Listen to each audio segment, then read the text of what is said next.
Science അക്കാദമിയുടെ online ക്ലാസ്സിലേക്ക് എല്ലാവർക്കും സ്വാഗതം. ഇന്ന് നമ്മൾ 10th CBSEയിലെ രണ്ടാമത്തെ ചാപ്റ്റർ ആയിട്ടുള്ള പോളിനോമിയൽസ് ആണ് ഇവിടെ ഡിസ്കസ് ചെയ്യാനായിട്ട് പോകുന്നത്. അപ്പോൾ നിങ്ങൾക്ക് എല്ലാവർക്കും അറിയാം, നമ്മൾ 9th ഓൾറെഡി പോളിനോമിയൽസ് എന്ന ചാപ്റ്റർ പഠിച്ചിട്ടുള്ളതാണ്.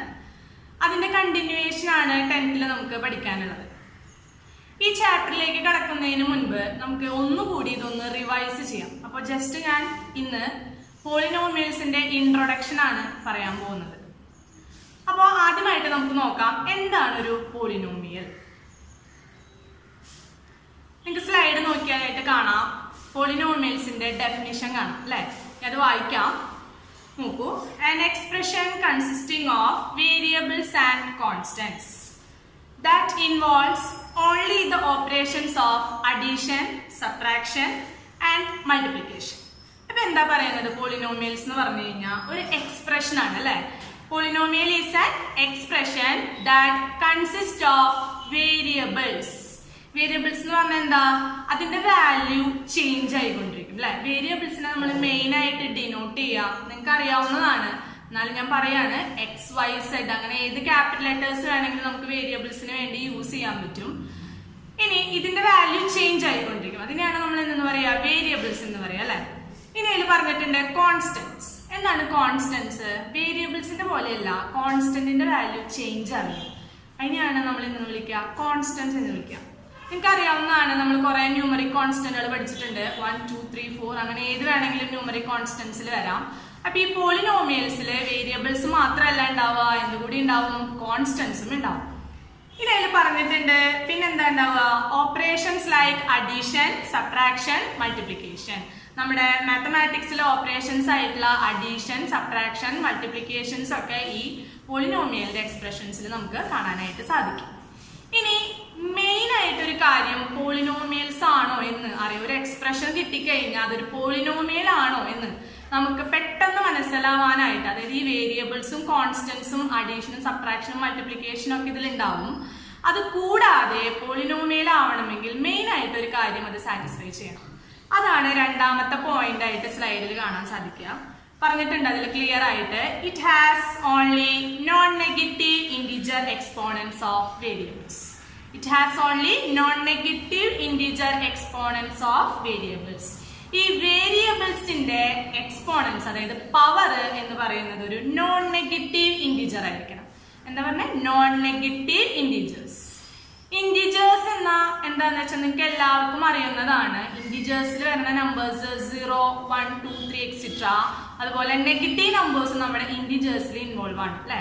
പക്ഷെ നമ്മുടെ പോളിനോമിയൽ ആവണമെന്നുണ്ടെങ്കിൽ നമ്മുടെ വേരിയബിൾസിന്റെ പവർ എന്ന് പറയുന്നത് ഒരു നോൺ നെഗറ്റീവ് ഇന്റിജർ ആവണമെന്ന് നിർബന്ധമുണ്ട്. എന്താ ഈ non negative integer? Negative values വരാൻ പാടില്ല അല്ലെ? അപ്പൊ ഏതൊക്കെ വരാം? 0 വരാം, 1, 2, 3 അങ്ങനെ എക്സെട്ര n വരെ വരാം. ഇനി വേറൊരു കാര്യം, സ്ലൈഡ് ഇല്ലാത്തൊരു കാര്യം കൂടി ഞാൻ പറയാം. ഈ നോൺ നെഗറ്റീവ് ഇന്റിജർ ആവണം എന്ന് പറയുമ്പോൾ റാഷണൽ നമ്പേഴ്സ് ഒന്നും വരാൻ പാടില്ല. അതായത് പോയിന്റ് വാല്യൂസ് വരാൻ പാടില്ല, നിർബന്ധമാണ്. അതായത് 3/2, 5/2 ഇതൊക്കെ പോയിന്റ് വാല്യൂസ് ആണ്. ഇതിനെ റാഷണൽ നമ്പർ എന്നാണ് നമ്മൾ പറയുക. അപ്പോൾ മെയിൻ ആയിട്ട് ഇതിൽ എന്ത് മാത്രമേ വരാൻ പാടുള്ളൂ? നോൺ നെഗറ്റീവ് ഇന്റിജർ ആയിരിക്കണം നമ്മുടെ വേരിയബിൾസിന്റെ എക്സ്പോണൻസ് എന്ന് പറയുന്നത്. അപ്പൊ നിങ്ങൾക്ക് എന്താണെന്ന് മനസ്സിലായിട്ടുണ്ടാവും. ഒരു പോളിനോമിയൽ എന്ന് പറഞ്ഞാൽ എന്താണെന്ന് ഇപ്പൊ ക്ലിയർ ആയിട്ടുണ്ടാവും എന്ന് വിചാരിക്കുന്നു. ഇനി നമുക്ക് അടുത്ത സ്ലൈഡിലേക്ക് പോവാം. Examples of polynomial. പോളിനോമിയൽസിന്റെ കുറച്ച് എക്സാമ്പിൾസ് അവിടെ കൊടുത്തിട്ടുണ്ട്. അപ്പൊ നിങ്ങൾക്ക് ഒന്നും കൂടി നമ്മുടെ ഡെഫിനിഷൻ ക്ലിയർ ആവും. അപ്പൊ നോക്കൂ, അവിടെ കൊടുത്തിരിക്കുന്ന എക്സാമ്പിൾ നിങ്ങൾക്ക് കാണാം. x² + 4x + 5 ഒരു പോളിനോമിയൽ കാണാം. അതിൽ നമുക്ക് നോക്കിയാൽ കാണാം എക്സ് എന്ന് പറഞ്ഞ വേരിയബിൾ ഉണ്ട് അല്ലെ? അതിന്റെ പവർ ആയിട്ട് ഒരു നോൺ നെഗറ്റീവ് ഇന്റിജർ ആയിട്ടുള്ള 2 ഉണ്ട്. പിന്നെ 4, 5 എന്ന് പറഞ്ഞ കോൺസ്റ്റന്റ് വാല്യൂസ് കാണാം അല്ലെ? അപ്പൊ അതൊരു പോളിനോമിയൽ ആണ്. ഇനി അതിൽ തന്നെ രണ്ടാമതായിട്ട് കൊടുത്ത ഒരു പോളിനോമിയൽ ആണ് 4y + 3. അതിലെ വേരിയബിൾ ആരാ? അപ്പോ y ആണ് അവിടുത്തെ വേരിയബിൾ. ഇതിലുള്ള കോൺസ്റ്റന്റ്സ് ആരാ? 4ഉം 3 അല്ലെ? ഇനി മൂന്നാമതായിട്ട് ഒരു എക്സാമ്പിളും കൂടി അവിടെ കാണാം, 5z അല്ലെ? അതിലെ വേരിയബിൾ ആരാ? അപ്പോ z അല്ലെ? ഇനി കോൺസ്റ്റന്റ്സ് ആരാ? അപ്പോ 5 അല്ലെ? അപ്പൊ അതും ഒരു പോളിനോമിയൽ ആണ്.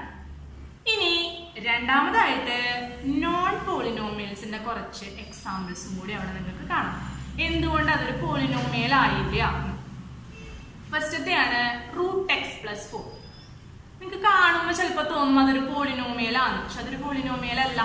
എന്തുകൊണ്ടാണ് അതൊരു പോളിനോമിയൽ ആവാതിരുന്നത് നോക്കാം. റൂട്ട് എക്സിനെ നമുക്ക് സിമ്പിൾ ആയിട്ട് എക്സ് റേസ് ടു ഹാഫ് എന്ന് എഴുതാം, അല്ലെങ്കിൽ എക്സ് റേസ് ടു 1/2 എന്ന് എഴുതാൻ പറ്റും അല്ലെ. ഈ 1/2 എന്ന് പറയുന്നത് ഒരു ഇന്റിജർ അല്ല അല്ലെ, ഇന്റിജർ അല്ല 1/2 എന്ന് പറയുന്നത്. റൂട്ട് എക്സ് പ്ലസ് 4 റൂട്ട് എക്സിനെ നമുക്ക് എക്സ് റേസ് ടു ഹാഫ് അല്ലെങ്കിൽ എക്സ് റേസ് ടു 1/2 എന്ന് എഴുതാൻ സാധിക്കും. എല്ലാവർക്കും അറിയുന്ന കാര്യമാണ് അത് അല്ലെ. ഈ 1/2 എന്ന് പറയുന്നത് ഒരു ഇന്റിജർ വാല്യൂ അല്ല, അതൊരു റാഷണൽ നമ്പർ ആണ് അല്ലെ. അതുകൊണ്ട് ഈ റൂട്ട് എക്സ് പ്ലസ് 4 എന്ന് പറയുന്നത് എന്തല്ല, ഒരു പോളിനോമിയലിന് എക്സാമ്പിൾ അല്ല, അതൊരു നോൺ പോളിനോമിയൽ ആണ്. ഓക്കെ, ക്ലിയർ ആണെന്ന് വിചാരിക്കുന്നു. ഇനി ഒരു എക്സാമ്പിളും കൂടി ഉണ്ട്, ഒരു അതിൽ കാണാം. നോൺ പോളിനോമിയലിന് എക്സാമ്പിൾ ആയിട്ട് ഒരു എക്സാമ്പിളും കൂടി അതിൽ കാണിച്ചിട്ടുണ്ട്. 1/x² + 1 അതൊരു പോളിനോമിയൽ ആണോ? അല്ല. കാരണം എന്താണ്, ഈ 1/x² നമുക്ക് എക്സ് റേസ് ടു -2 എന്ന് റെപ്രസെന്റ് ചെയ്യും. നിങ്ങൾക്ക് ഒന്നും കൂടി ക്ലിയർ ആവാനായിട്ട് ഞാൻ ആ സ്ലൈഡിൽ ഒരു ബോക്സിൽ കാണിച്ചിട്ടുണ്ട്. 1/ ഒരു ഐഡന്റിറ്റി ആണത് അല്ലെ, നിങ്ങൾ പഠിച്ചിട്ടുള്ള ഐഡന്റിറ്റി ആണ്. നോക്കാട്ടോ, 1/a⁻m = a⁻⁻. അങ്ങനെയാണ് ഞാൻ ആ 1/x² എക്സ് റേസ് ടു -2 എന്ന് പറയാനായിട്ട് കാരണം. ആ ഐഡന്റിറ്റി യൂസ് ചെയ്തിട്ടാണ് ഞാൻ എന്ത് പറഞ്ഞത്, 1/x² നമുക്ക് എങ്ങനെ എഴുതാൻ പറ്റും, എക്സ് റേസ് ടു -2 + 1 എഴുതാൻ സാധിക്കും. അപ്പൊ എന്ത് വന്നു, എക്സിന്റെ പവർ എന്തായി, ഇപ്പോ നെഗറ്റീവ് ആയി അല്ലെ. അപ്പൊ അതൊരു പോളിനോമിയൽ ആണോ? നമ്മൾ പ്രത്യേകം ഡെഫിനിഷനിൽ പറഞ്ഞിട്ടുണ്ടായിരുന്നു. എന്ത് പറഞ്ഞിട്ടുണ്ടായിരുന്നു, എക്സിന്റെ പവർ അല്ലെങ്കിൽ വേരിയബിളിന്റെ പവർ എന്താവാൻ പാടില്ല എന്ന്, നെഗറ്റീവ് ഇന്റിജർ ആകാൻ പാടില്ല എന്ന് നമ്മൾ പ്രത്യേകം പറഞ്ഞിട്ടുണ്ടായിരുന്നു. അപ്പോൾ നമ്മുടെ 1/x² + 1 എന്ന് പറയുന്നത് ഒരു പോളിനോമിയൽ അല്ല, ഒരു പോളിനോമിയലിന് എക്സാമ്പിൾ അല്ലാതെ. ഇപ്പൊ നിങ്ങൾക്ക് ക്ലിയർ ആയിട്ടുണ്ടാവും എന്താണ് ഒരു പോളിനോമിയലും ഏതൊക്കെയാണ് പോളിനോമിയൽ അല്ലാത്തതും അല്ലെ. ഇനി നമ്മൾ അടുത്തതായിട്ട് പറയാൻ പോകുന്നത്, നിങ്ങൾക്ക് സ്ലൈഡ് നോക്കിയാൽ കാണാം, അടുത്ത സ്ലൈഡ് നോക്കിയാൽ കാണാം. മെയിൻ ആയിട്ട് 2 ടൈപ്പിലാണ് നമ്മൾ പോളിനോമിയൽസ് പറയാം. പോളിനോമിയൽ ഇൻ 1 വേരിയബിളും പോളിനോമിയൽ ഇൻ 2 വേരിയബിളും. ഫസ്റ്റത്തെ സ്ലൈഡിൽ നോക്കിയാൽ കാണാം പോളിനോമിയൽ ഇൻ 1 വേരിയബിൾ. നമുക്ക് നോക്കാം അത് എന്താണ് പോളിനോമിയൽ ഇൻ 1 വേരിയബിൾ എന്ന് പറഞ്ഞാൽ എന്താ ഉദ്ദേശിക്കണേന്ന് നമുക്ക് നോക്കാം. അപ്പൊ നോക്കൂ, അതിന് വേണ്ടിയിട്ട് ഞാൻ അവിടെ ഒരു എക്സാമ്പിൾ കൊടുത്തിട്ടുണ്ട്, 2 എക്സാമ്പിൾ കൊടുത്തിട്ടുണ്ട്. അതിൽ ആദ്യത്തെ എക്സാമ്പിൾ ആയിട്ടുള്ള ഒരു സ്ക്വയർ നോക്കാം. ഞാനൊരു സ്ക്വയർ കൺസിഡർ ചെയ്യാണ്. ആ സ്ക്വയറിന്റെ സൈഡ് എന്ന് പറയുന്നത് x സെന്റിമീറ്റർ ആണ്. നമുക്കറിയാം സ്ക്വയറിന്റെ എല്ലാ സൈഡ്സും ഈക്വൽ ആണ്. അപ്പൊ ആ സ്ക്വയറിന്റെ സൈഡ് ഞാൻ x സെന്റിമീറ്റർ ആയിട്ട് അസ്യൂം ചെയ്യും. നമുക്കറിയാം സ്ക്വയറിന്റെ പെരിമീറ്റർ എങ്ങനെയാ കണ്ടുപിടിക്കുക, 4 × സൈഡ് ആണ് അല്ലെ. സ്ക്വയറിന്റെ പെരിമീറ്റർ കണ്ടുപിടിക്കാം. അവിടെ സൈഡ് നമ്മൾ എന്തായിട്ടാണ് കൺസിഡർ ചെയ്തത്, x ആയിട്ടാണ് കൺസിഡർ ചെയ്തത്. അപ്പൊ ഈ സ്ക്വയറിന്റെ പെരിമീറ്റർ വരിക 4 × x, അതായത് 4x ആയിരിക്കും അല്ലെ. 4x ആയിരിക്കും അതിന്റെ പെരിമീറ്റർ എന്ന് പറയുന്നത്. അപ്പൊ നോക്കുക, അതിൽ ഓൾറെഡി ഒരു വേരിയബിൾ, ഓൺലി ഒരു വേരിയബിൾ മാത്രമാണ് ആ എക്സ്പ്രഷനിൽ ഉള്ളത്. അപ്പോൾ അതായത് ആ പോളിനോമിയലിലുള്ളത് ഓൺലി 1 വേരിയബിൾ, അതായത് x അല്ലെ. എക്സ് എന്ന് പറഞ്ഞൊരു വേരിയബിൾ മാത്രമാണ് അവിടെ ഉള്ളത്. അപ്പൊ അതിനെ നമ്മൾ എന്ത് പറയും, പോളിനോമിയൽ ഇൻ 1 വേരിയബിൾ. അതുപോലെ തന്നെ നമ്മുടെ സ്ക്വയറിന്റെ ഏരിയ കൺസിഡർ ചെയ്യാണ്. നമ്മൾ സ്ക്വയറിന്റെ ഏരിയ കൺസിഡർ ചെയ്തു. സ്ക്വയറിന്റെ ഏരിയ എന്താന്ന് നമുക്കറിയാം, സൈഡ് ഇൻറ്റു സൈഡ് ആണ് അല്ലെ. ഇവിടെ സൈഡ് എന്ന് പറയുന്നത് x ആണ്. അതുകൊണ്ട് ഇവിടുത്തെ സ്ക്വയറിന്റെ ഏരിയ വരാം x², അതായത് x × x എന്ത് വരും, x² വരും അല്ലെ. അതിലും ഒരു വേരിയബിൾ മാത്രമാണ് ഉള്ളത്, x എന്ന് പറഞ്ഞൊരു വേരിയബിൾ ആണ് ഉള്ളത്. അപ്പോ ഈ സ്ക്വയറിന്റെ ഏരിയ x² ആണ്. ഇതും ഒരു പോളിനോമിയൽ ഇൻ 1 വേരിയബിളിന് എക്സാമ്പിൾ ആയിട്ട് നമുക്ക് പറയാം. ഇപ്പൊ നിങ്ങൾക്ക് ക്ലിയർ ആയിട്ടുണ്ടാവും എന്താണ് പോളിനോമിയൽ ഇൻ 1 വേരിയബിൾ. ഇനി കുറച്ചും കൂടി വേണമെങ്കിൽ ഒന്നും കൂടി ക്ലിയർ ആവണമെങ്കിൽ ഒരു എക്സാമ്പിളും കൂടി അവിടെ നിങ്ങൾക്ക് കാണിച്ചിട്ടുണ്ട്. നമ്മളൊരു സർക്കിൾ കൺസിഡർ ചെയ്യാണ്. ആ സർക്കിളിന്റെ റേഡിയസ് 6 സെന്റിമീറ്റർ ആയിട്ട് അസ്യൂം ചെയ്യും. ഒരു സർക്കിൾ തന്നിട്ട് അതിന്റെ റേഡിയസ് 6 ആണ്. അപ്പോൾ ആ സർക്കിളിന്റെ പെരിമീറ്റർ എന്താ വരിക, നിങ്ങൾക്ക് അറിയാവുന്നതാണ്. സർക്കിളിന്റെ പെരിമീറ്റർ കാണാനുള്ള ഇക്വേഷൻ 2πr അല്ലെ. അപ്പോ അതിൽ ഒരു വേരിയബിളേ ഉള്ളൂ, ആരാ, 6 എന്ന് പറഞ്ഞപ്പോൾ പൈ ഒരു വേരിയബിൾ ആണോ? അല്ല, പൈ ഒരു കോൺസ്റ്റന്റ് വാല്യൂ ആണ് അല്ലെ. കോൺസ്റ്റന്റ് എന്ന് പറഞ്ഞാൽ എന്താ, പൈക്ക് കോൺസ്റ്റന്റ് ആയിട്ട് ഒരു വാല്യൂ ഉണ്ട് 3.14. അപ്പൊ അതൊരു കോൺസ്റ്റന്റ് ആണ്. അപ്പൊ അതിൽ വേരിയബിൾ വരിക 6 മാത്രമായിരിക്കും അവിടുത്തെ വേരിയബിൾ. അപ്പോ നമ്മുടെ സർക്കിളിന്റെ പെരിമീറ്ററും എന്താണ്, പോളിനോമിയൽ ഇൻ 1 വേരിയബിൾ ആണ്. അതുപോലെ തന്നെ സർക്കിളിന്റെ ഏരിയ കൺസിഡർ ചെയ്യുകയാണെങ്കിൽ a = πr². അതിലും r എന്ന് പറഞ്ഞ ഒറ്റ വേരിയബിളേ ഉള്ളൂ. പൈ ഒരു കോൺസ്റ്റന്റ് ആണ്, നമ്മൾ നേരത്തെ പറഞ്ഞു. അതുകൊണ്ട് അവിടെ r എന്ന് പറഞ്ഞൊരു വേരിയബിൾ മാത്രമാണ് എക്സിസ്റ്റ് ചെയ്യുന്നത്. അപ്പൊ അതും എന്താണ്? പോളിനോമിയലിൻ വൺ വേരിയബിൾ ആണ്. അപ്പൊ നിങ്ങൾക്ക് മനസ്സിലായിട്ടുണ്ടാവും എന്താണ് ഒരു പോളിനോമിയൽ ഇൻ വൺ വേരിയബിൾ. ഇനി രണ്ടാമതായിട്ട് നമ്മൾ പറയാൻ പോകുന്നത് പോളിനോമിയൽസ് ഇൻ ടു വേരിയബിൾ.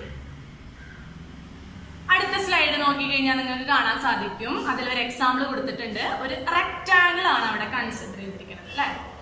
അപ്പോൾ റെക്ടാങ്കിൾ ആകുമ്പോൾ അതിന് ലെങ്ത് ഉണ്ടായിരിക്കും, ബ്രെഡ്ത്ത് ഉണ്ടായിരിക്കും. ഞാൻ ലെങ്ത്തിനെ എക്സ് എന്ന് അസ്യൂം ചെയ്തിട്ടുണ്ട്, ബ്രെഡ്ത്തിനെ വൈ എന്ന് അസ്യൂം ചെയ്തിട്ടുണ്ട് അല്ലെ.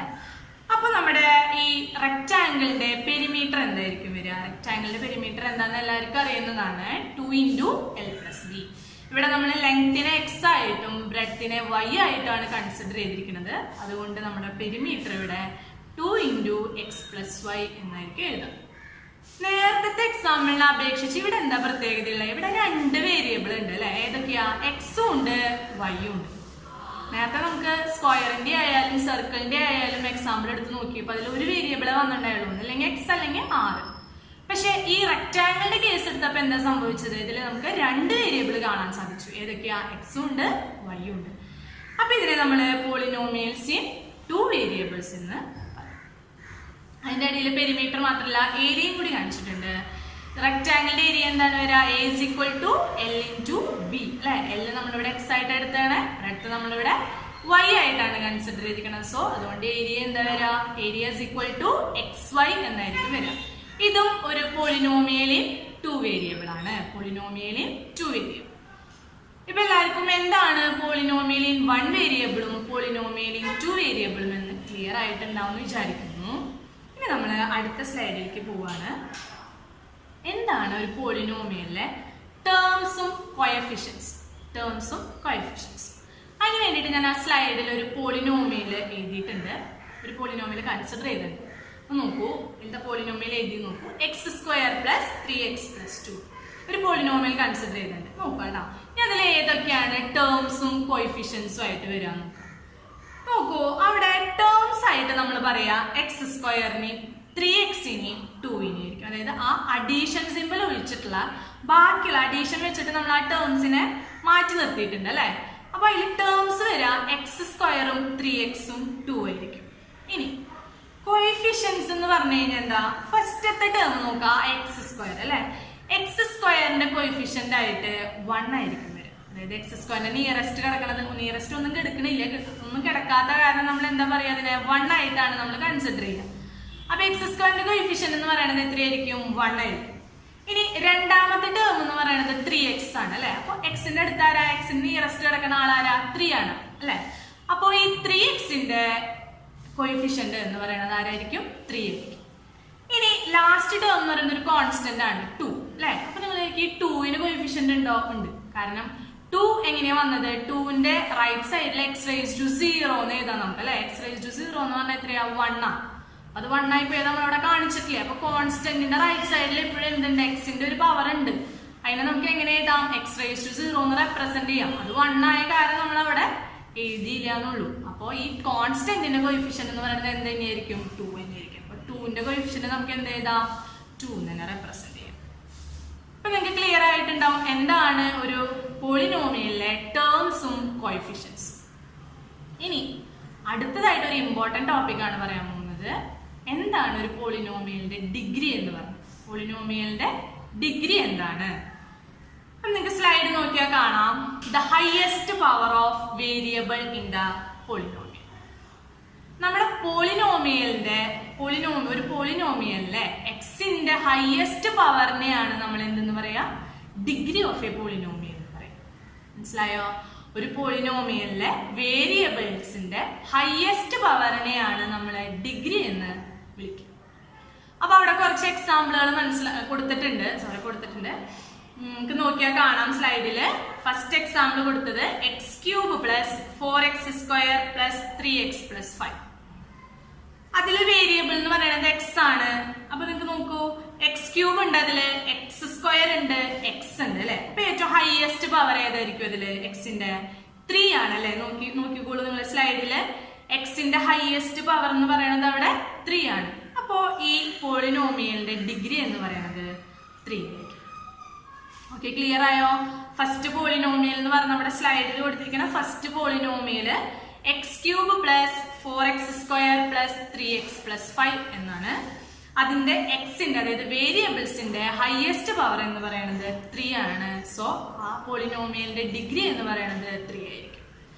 രണ്ടാമതൊരു പോളിനോമിയൽ കൊടുത്തിട്ടുണ്ട്, അവിടെ ഹയസ്റ്റ് പവർ എന്ന് പറയുന്നത് 2 ആണ്. ദാറ്റ് ഈസ് ആ പോളിനോമിയലിന്റെ ഡിഗ്രി എന്ന് പറയുന്നത് 2 ആയിരിക്കും.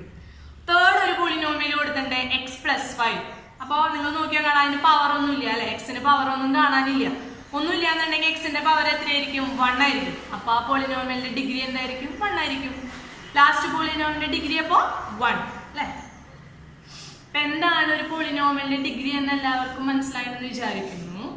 നെക്സ്റ്റ് നമ്മൾ ഈ ഡിഗ്രി പഠിച്ചല്ലോ നമ്മൾ. അപ്പൊ ഈ ഡിഗ്രി ബേസ് ചെയ്തിട്ട് പോളിനോമിയൽസിനെ നമുക്ക് എന്താ പറയാ, ടൈപ്സ് ഓഫ് പോളിനോമിയൽസ് ഉണ്ട്. ഡിഗ്രീനെ ബേസ് ചെയ്തിട്ട് നമുക്ക് പോളിനോമിയൽസിനെ ക്ലാസിഫൈ ചെയ്യാൻ പറ്റും.